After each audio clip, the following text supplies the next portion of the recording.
If everybody is wise, wisdom will be common without pride.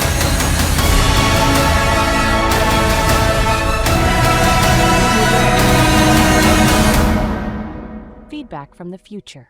This is what happens. I'm going to run this very quickly. Please come. Come, brother in tie. You. All young people in the room, get ready because I'm going to drive all of you into this. Yes, quickly. This is everybody in the world when you were born. Everybody. This is why you are not going to let dreams serve you. This is you when you were born. Innocent. Tabula rasa. You know nothing. No personality. This is Mr. Innocence. But you are only in this state innocent for 1 second. That is the moment you arrive in the world. Boom, crying, filled with blood. 1 second, you are innocent. A second after you came, my brother, come. A second after you came, you became a victim. Victim. How are you a victim? You fell into the hands of adults. Driver, cook, mom, dad, siblings, billboards, actors, school, teacher, neighborhood, society. You fell into the hand of adults. You have no way of auditing what they are pouring into you. How much more to resist it? If they were fools, you have a high propensity to become a fool. Propensity, not guarantee. If they were wise, you have a high propensity to become wise. If they were villagers in their thinking, you are going to be a villager for a long time. You are going to reason from that village mentality. You may never be free from it, depending on how deep it went before emancipation began to come. Now, a victim, a slave, and a poor person are all the same. They are not different. When you hear victim, a victim is a slave, a victim is poor. A poor person is a victim and is a slave. A slave is a victim and a poor person. They are all the same. They are all defined by one common denominator.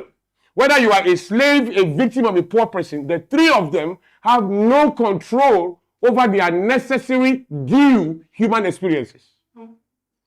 They have no control over their necessary due human experiences. A slave cannot control its necessary due human experiences because somebody is telling him what to do, when to do it, how to do it, where to go, where not to go. A poor person cannot buy, afford what he wants. He can't eat what he wants, wear what he wants, go where he wants to go to. It's not in control of it. A victim being raped does not want to be raped, but he has no control over it because somebody is overpowering that. He has no control over his necessary preferences.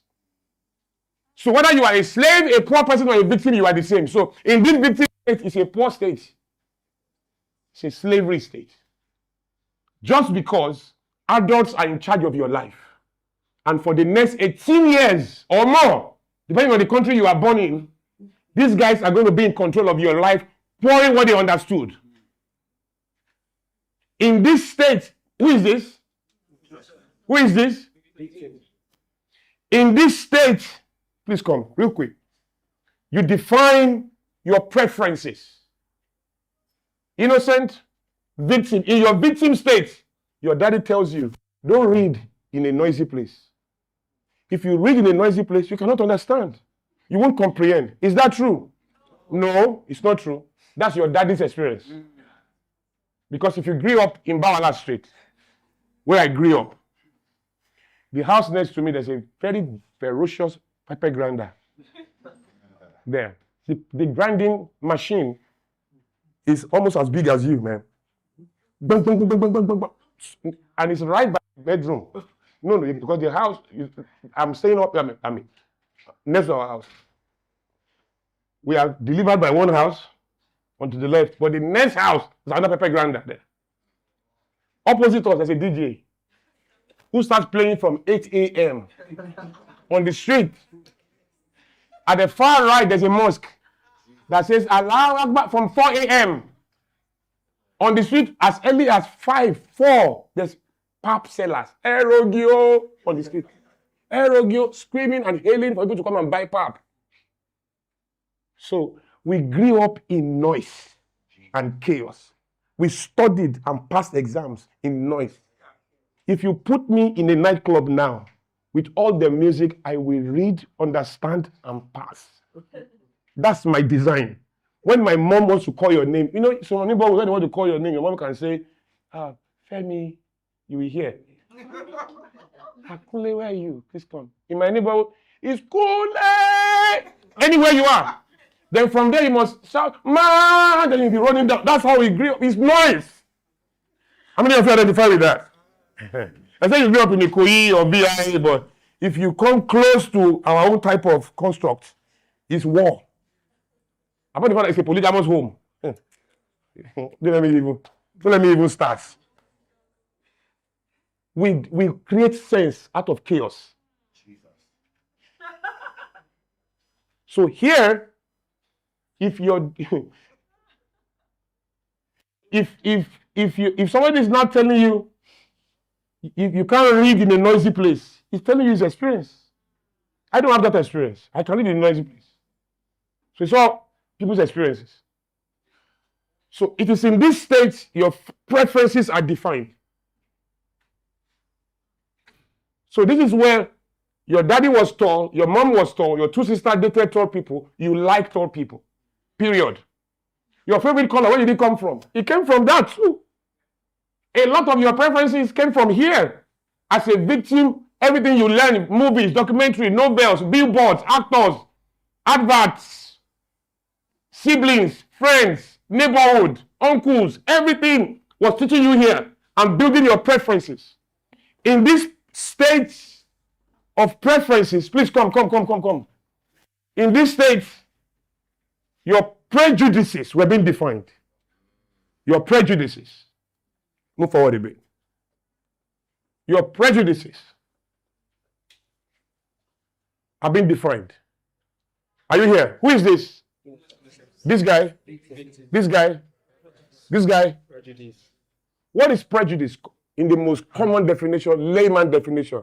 Conclusion without justifiable explanation. Like, I'm white, I'm better than you. That's not true. There are black people who employ white people. Much better. Much better, like prophet now. So, hello? So there's nothing like that. Just because armed robbers wear trainers does not mean everybody wearing trainers is an armed robber. That's right. Just because an Igbo man cheated your daughter does not mean Igbo men are mean. Just because an Ijebu man was very principled and prudent with your wife doesn't mean all Ijebu men are stingy. These are all prejudices. Prejudices. But people make that conclusion. The moment you gain independence of choice and you are going to leave your home for the first time, for example, and go to a campus for 9 months, 3 months away from your parents, otherwise called a semester, for example, all your preferences are converted to prejudices. From I like to read in a quiet place, preference, to I can never read in a noisy place, prejudice. Because people live in noisy place. From I like tall guys, preference, to I can never marry a short person.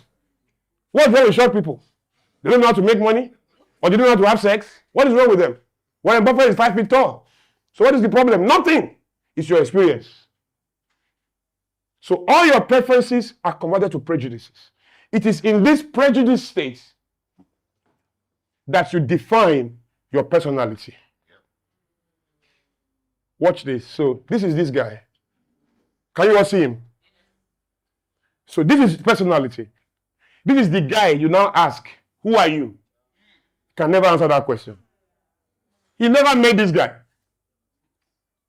By the time he was old enough to consider this guy, he had been corrected by these 3 guys.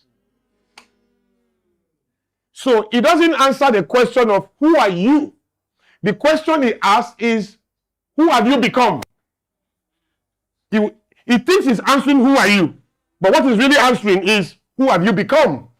He doesn't answer the question of who are you because they never met. They never met. These guys have corrupted this man, and these 3 guys have produced this guy. So when this guy says, I can't do that, he's referring to these three guys, what they cannot do and what they can do, not this guy. When he says, that's just me, that me is not this guy. It's these three guys. It's just what I do. It's not referring to this guy. He's talking about these three guys. These three guys are called your programs. Some call it your hidden scripts, your habits of thinking. You know what they do? They eliminate your options. And they tell you this is the only way to think. So these guys will give you the same boyfriend 10 times. Each time you try, they'll produce the same man for you. Yeah. You divorce, you break from your husband, they are bringing him back, another name, another color. They will tell you this is the only way to think. Options are designed to be infinite, but your program says this is the only way to think. There are programs about everything. Programs about sex, about money, about friendship, about relationship, about marriage, about everything. People don't marry, their programs marry. People don't make friends, their programs make friends. People don't make money, their programs make money. People are not poor, their programs are poor. People don't cheat, their programs cheat. That is why when people come to us for help, we try to separate their programs from who they are. We want to know these guys apart from this guy. This is the real guy. This guy is awesome. But this guy doesn't go to jail. These guys go to jail. No, they follow him to the gates. He goes in alone. Hello? You will never have more money in your pocket more than the quality of these guys. You will never have peace more than who these guys are. Your legacy is as good as these three guys. This is where everything happens. And this is the story of the human being. And everything you say you can do or cannot do, you are talking of these three guys. Do you enjoy Olakunle Soriyan's content here on YouTube? Then you should be on Illuminate. It's the digital library of Olakunle Soriyan with over 25 years of private sessions, decoded frameworks, and content unavailable anywhere else. Visit bit.ly/PK Illuminate to start your 7-day trial today. Subscription starting from $10 per month. Feedback from the future.